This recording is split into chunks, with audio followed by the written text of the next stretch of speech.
Breaking news చూస్తున్నాం. శీతాకాల parliament సమావేశాలను బహిష్కరించాలని ఇండియా కూటమి కీలక నిర్ణయం తీసుకుంది. పార్లమెంటులో భద్రతా లోపంపై చర్చించాలని ప్రతిపక్షాలు ఆందోళన నేపథ్యంలో ఉభయ సభల నుంచి నిన్న 92 మంది ఎంపీలపై సస్పెన్షన్ వేటు పడింది. దీంతో పార్లమెంటు సమావేశాలను బహిష్కరించాలని నిర్ణయించుకుంది ఇండియా కూటమి.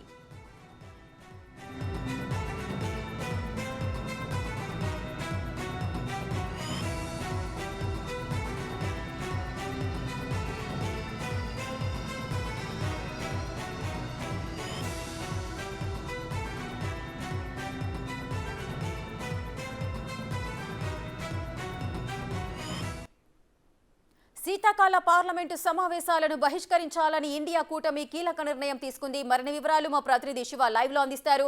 రైట్ శివ, చెప్పండి. ఇండియా కూటమి కీలక నిర్ణయం తీసుకుంది, శీతాకాల పార్లమెంటు సమావేశాలను బహిష్కరించాలంటుంది. సో దీనికి సంబంధించిన వివరాలేంటి? మొదటి నుంచి చూసుకుంటే కనుక డిసెంబర్ 13 ఏదైతే పార్లమెంట్పై స్మోక్ ద బాంబ్ అటాక్ జరిగిందో అప్పటి నుంచి కూడా దీనిపై వివరణ ఇవ్వాలనేది ప్రధానంగా ప్రతిపక్ష పార్టీలు అన్నీ కూడా డిమాండ్ చేస్తున్నాయి.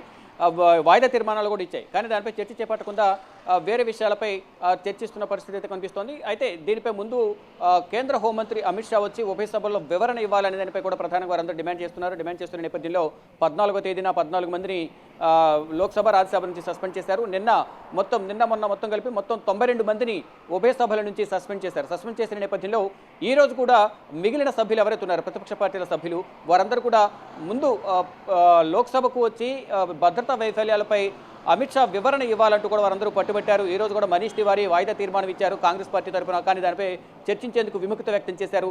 ఇక నిరసన తెలియజేసిన నేపథ్యంలో ఇటు లోక్సభ రాజ్యసభలో కూడా ప్రతిపక్ష పార్టీలు మరోసారి భద్రతా వైఫల్యాలపై వివరణ ఇవ్వాలంటూ నిరసన తెలియజేసిన నేపథ్యంలో పలుమార్లు సభ అయితే వాయిదా పడింది. ఇక ఫైనల్గా ఈ సమస్యపై ఒక సమస్యను పరిష్కరించాలని కోరిన నేపథ్యంలో వివరణ ఇవ్వాలని అడిగిన నేపథ్యంలో ఎప్పుడూ లేని విధంగా 75 సంవత్సరాల పార్లమెంట్ చరిత్రలోనే 92 మందిని సస్పెండ్ చేశారంటూ కూడా వారందరూ కూడా అధికార పార్టీపై విమర్శలు చేస్తున్నారు. దానిలో భాగంగానే అసలు ఈ శీతాకాల సమావేశాలను మొత్తం కూడా మేము బహిష్కరిస్తున్నామంటూ కూడా ఇండియా కూటమి నేతలందరూ కూడా పార్లమెంట్ శీతాకాల సమావేశాలను బహిష్కరించారు.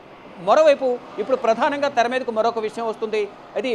ఇదొక బ్రేకింగ్ న్యూస్గానే మనం పరిగణించాల్సి ఉంటుంది. తెలంగాణకు సంబంధించి ఏదైతే ఈ ప్రతిపక్ష పార్టీలకు సంబంధించి అందరూ కూడా భద్రతను దృష్టిలో ఉంచుకుని దేశ భద్రతను ముఖ్యంగా కేంద్ర మంత్రులు కానీ ఎంపీలు కానీ దేశానికి సంబంధించిన కీలక నేతలందరూ కూడా ఇక్కడ పార్లమెంట్లో ఉంటారు. కాబట్టి ఇక్కడ వారి భద్రతకు సంబంధించి వివరణ కోరిన నేపథ్యంలో ప్రతిపక్ష పార్టీలన్నీ కూడా ఆందోళన నిర్వహిస్తున్నాయి. కానీ ఈ ఆందోళనకు తెలంగాణ మాజీ ఏదైతే బీఆర్ఎస్ పార్టీ ఏదైతే ఉందో బీఆర్ఎస్ పార్టీ ఎంపీలందరూ కూడా ఈ నిరసనకు దూరంగా ఉన్నారు. కానీ ఈరోజు నిన్నటి వరకు వేచి చూసే ధోరణితో ఉన్న బీఆర్ఎస్ పార్టీ ఈరోజు ఏకంగా పార్లమెంట్ సమావేశాలను ఉభయ సభలను కూడా ప్రతిపక్ష పార్టీలు ముఖ్యంగా ఇండియా కూటమి నేతలందరూ కూడా బహిష్కరించిన నేపథ్యంలో ఎటు పాలుపోని పరిస్థితుల్లో మాజీ సీఎం కేసీఆర్ మొత్తం ఏదైతే బీఆర్ఎస్ సంబంధించిన ఎంపీలు ఎవరైతే ఉన్నారో వారందరూ కూడా వెనక్కి రావాలి, ఏదైతే 2024 లోక్సభ ఎన్నికలకు సంబంధించి సమీక్ష ఉంది అని బయటికి చెప్తున్నప్పటికీ కూడా అంతర్గతంగా వేరే విషయాలపై వారి ఈక్వేషన్స్ వారికి ఉన్నట్లుగా కూడా పార్టీ వర్గాల నుంచి సమాచారం అయితే అందుతుంది. అంటే ఇప్పుడు పార్లమెంటు శీతాకాల సమావేశాలు ఇండియా కూటమి నేతలు బహిష్కరించారు కాబట్టి ఇప్పుడు పార్లమెంట్లో ఉంటే దానిపై చర్చించేందుకు వారు ముందుకు రాని పరిస్థితి నెలకొంది. అంటే తటస్థంగా ఎటువైపు ఉండకుండా తటస్థంగా మాత్రం వ్యవహరిస్తున్నారు. పార్లమెంటు భద్రత అనేది ఇతర పార్టీల నేతలకు పట్టదా అనేది ప్రతిపక్ష పార్టీలు అన్ని పార్టీలపై ఒత్తిడి తీసుకొస్తున్న పరిస్థితుల్లో నెలకొంది. దానికి సంబంధించి అయితే ఇప్పుడు కానీ మొన్న జరిగిన నిరసన కార్యక్రమాల్లో బీఆర్ఎస్ మాత్రం పాల్గొనకుండా దూరంగా ఉంటుంది. ప్రెసిడెంట్ ఏదైతే మాస్టర్ ప్లాన్ వేశారో కేసీఆర్ దానికి సంబంధించి లోక్సభ ఎన్నికలకు సంబంధించి సమీక్ష చేయాల్సి ఉంది, సమీక్ష నిర్వహించాలి. కాబట్టి మీరందరూ వెనక్కి రండి అని పిలుపు ఇచ్చినట్లుగా తెలుస్తుంది. కానీ అంతర్గతంగా మాత్రం వేరే విషయాలపై చర్చిస్తున్నట్లుగా తెలుస్తుంది. ఒకవేళ పార్లమెంట్లో ఉంటే గతంలో కూడా అనేక ఆరోపణలు వచ్చాయి. తెలంగాణ ఎన్నికల సమయంలో కానీ తెలంగాణలో కానీ ఇటు ఢిల్లీ లిక్కర్ స్కామ్ సంబంధించి కవితను అరెస్ట్ చేయకపోవడం, మినహాయింపడం, వీటన్నిటి వెనుక కొన్ని వార్తలు అయితే ఊహాగానాలు అయితే తెర మీదకి వచ్చాయి. అంటే బీజేపీ బీఆర్ఎస్ రెండు కలిసి ఉన్నాయి. అందువల్లనే ఇప్పుడు ఈ పార్లమెంట్లో కూడా వారు నిరసన తెలియజేయడం లేదు. నెక్స్ట్ ఏదైతే రాబోతున్నాయో లోక్సభ ఎన్నికలు కాంగ్రెస్కు ఒక ఆయుధంగా మనం ఉండకూడదు. అంటే రెండు కలిసే ఉన్నాయి కాబట్టి భద్రతా వైఫల్యాలపై బీజేపీని ప్రశ్నించలేదు బీఆర్ఎస్ అనేది తెర మీదకు కాంగ్రెస్ తీసుకొస్తుంది. కాబట్టి అసలు పార్లమెంట్లోనూ లేకుండా బయటికి రావడం, అక్కడ నుంచి వేదకు పేరు చెప్పి అంటే సమీక్ష పేరు చెప్పి బయటికి వచ్చేయాలి, రిటర్న్ రావాలని తెలిపారంటూ కూడా పార్టీ వర్గాల నుంచి మనకైతే ఈ సమాచారం ఉంది. చూడాలి మరి ఏం జరగబోతుంది, వాస్తవం ఏంటి అనేది కూడా ముందు తెలిసే అవకాశం అయితే ఉంది. రేఖ, రైట్, మీరు ఏదైతే చెప్పారో అది ఎగ్జాక్ట్గా కరెక్ట్. ఎందుకంటే బీఆర్ఎస్ బీజేపీకి బీ టీమ్ అని ఏ విధంగా అనుకుంటున్నారో, సో ఇప్పుడు మరొకసారి అది రుజువైనట్లుగా మనకు తెలుస్తోంది. ఎందుకంటే ఎవరైతే ఆందోళన చేస్తున్నారో అది మొత్తం పార్లమెంటు సభ్యులందరికీ కూడా వర్తిస్తుంది.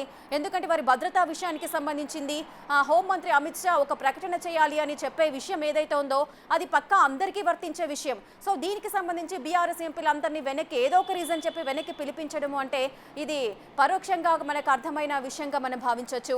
అదేవిధంగా ఈ శీతాకాల పార్లమెంటు సమావేశాల్లో ఏవైనా బిల్లులు పాస్ అయ్యే అవకాశాలు ఉన్నాయా? ఎందుకంటే ఇప్పుడు వీరంతా కూడా ఆందోళన చేస్తున్న నేపథ్యంలో ఆ బిల్లులకు సంబంధించి పెండింగ్లో ఉండే అవకాశం ఉందా?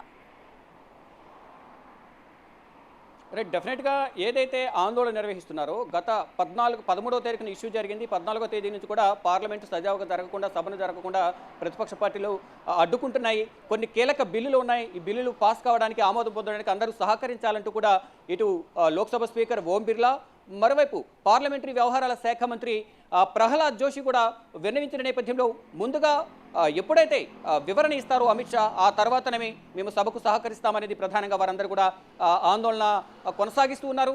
దానిలో భాగంగా ఇప్పుడు ఏదైతే ఆందోళన చేస్తున్నారో వారందరూ కూడా సస్పెండ్ చేయడం ద్వారా బిల్లు అనేది పాస్ చేసుకోవచ్చు అనే ఉద్దేశంతోనే వారందరినీ దాదాపు 92 మందిని సస్పెండ్ చేశారు.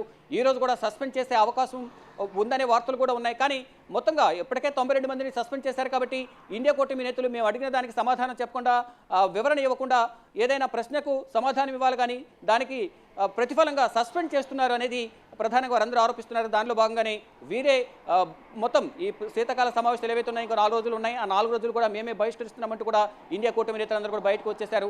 ఇక దీనిలో భాగంగా మనం ఇంతకుముందు చెప్పుకున్నట్లుగా కూడా ఎక్కడా కూడా బీఆర్ఎస్ నేతలు మద్దతు తెలపడం కానీ, ఇండైరెక్ట్గా కానీ డైరెక్ట్గా కానీ ఈ భద్రత లోపాలు అంటే భద్రత అనేది పార్లమెంట్కి సంబంధించి అందరికీ వర్తిస్తుంది. కానీ ప్రతిపక్ష పార్టీలు అన్ని సపోర్ట్ చేసినప్పటికీ బీఆర్ఎస్ మాత్రం దూరంగా ఉంది. దీనిలో భాగంగానే నిన్నటి వరకు వేచి చూసే ధోరణితో ఉన్న కేసీఆర్ ఈరోజు మొత్తంగా బహిష్కరించడంతో తాము ఉండడం ప్రమాదమే అని గ్రహించిన కేసీఆర్ పార్లమెంట్ సమావేశాల నుంచి వెనక్కి రావాలి, సమీక్ష నిర్వహించాలని ఒక విషయాన్ని అయితే తెర మీదకు తీసుకొచ్చి వారందరినీ కూడా ఢిల్లీ నుంచి హైదరాబాద్ పిలుస్తున్నారు. ఈరోజు వెళ్ళిన తర్వాత సమీక్ష సమావేశం నిర్వహించే అవకాశం కనిపిస్తోంది. ఇక నెక్స్ట్ ఏదైతే లోక్సభ ఎన్నికలు రాబోతున్నాయి, లోక్సభ ఎన్నికల్లో కాంగ్రెస్ పార్టీకి బీఆర్ఎస్ ఆయుధం అనేది కాకూడదనే ఉద్దేశంతోనే మధ్యలోనే పార్లమెంట్ సమావేశాల నుంచి బయటకు పిలిచినట్టుగా కూడా మనకైతే సమాచారం అందుతోంది.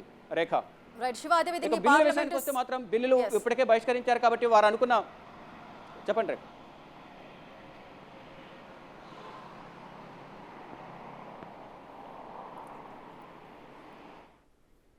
Right, thank you Shiva, thanks for the details.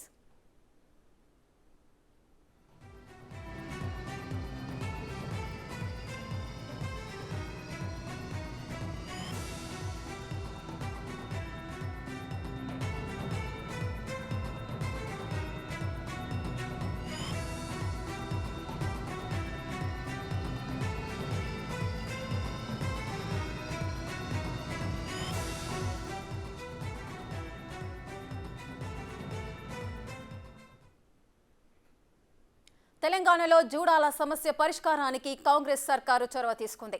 BRS వైఫల్యం కారణంగా 3 నెలలుగా స్టైఫండ్ అందకపోవడంతో సమ్మె చేయనున్నట్లు వైద్య విద్యార్థులు ప్రకటించారు. ఈ క్రమంలోనే సీఎం రేవంత్ ఆదేశాల మేరకు ఆరోగ్య శాఖ మంత్రి దామోదర రాజనరసింహ జూడాలను భేటీ అయ్యారు. మంత్రి రాజనరసింహ జూనియర్ డాక్టర్ల సమస్యలను తెలుసుకొని పరిష్కరించేందుకు చర్యలు చేపడతామన్నారు.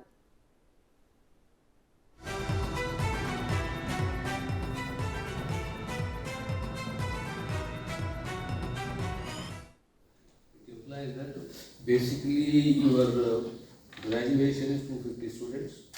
Yes, sir. When it's come to PG, this 250 can go to PG or somebody else also come for the PG. Yes. PG third strength very good. Yes. So standard strength is 250 for the graduation. Yes, sir. As per PG is concerned, it grows. Yes. It comes to 450. Yes. 450. Like all the hospitals in the world. అన్ని hospitals లో కలిపి 450 members ఉంటారు sir. 3 years వరకు 30 450 per batch, including all 10 hospitals. Yes, please. Including all. Okay. It implies that basically your graduation is 250 students. Yes, sir. When it's come to PG, తెలంగాణలో జూడాల సమస్య పరిష్కారానికి కాంగ్రెస్ సర్కారు చొరవ తీసుకుంది. బీఆర్ఎస్ వైఫల్యం కారణంగా 3 నెలలుగా స్టైఫండ్ అందకపోవడంతో సమ్మె చేయనున్నట్లు వైద్య విద్యార్థులు ప్రకటించారు. ఈ క్రమంలోనే సీఎం రేవంత్ ఆదేశాల మేరకు ఆరోగ్య శాఖ మంత్రి దామోదర రాజనరసింహ జూనియర్ డాక్టర్లతో భేటీ అయ్యారు. జూనియర్ డాక్టర్ల సమస్యలను తెలుసుకొని పరిష్కరిస్తామని హామీనిచ్చారు. 450 per batch, including all 10 hospitals. Yes, please. Including all. Okay. It implies that basically your graduation is 250 students. Yes, sir. When it's come to PG, this 250 can go to PG or somebody else also come for the PG. A PG third strength very good. So standard strength is 250 for the graduation. Yes, sir. As per PG is concerned, it grows. Yes. It comes to 450. 450 per batch. Like all 10 hospitals involved. అన్ని 10 hospitals లో కలిపి 450 members ఉంటారు sir ఒక year కి 3 years వరకు 30 450 per batch, including all 10 hospitals. Yes, please. Including all. Okay. It implies that basically your graduation is 250 students. Yes, sir. When it's come to PG, this 250 can go to PG or somebody else also come for the PG. A PG third strength very good. So standard strength is 250 for the graduation. Yes, sir. As per PG is concerned, it grows. Yes.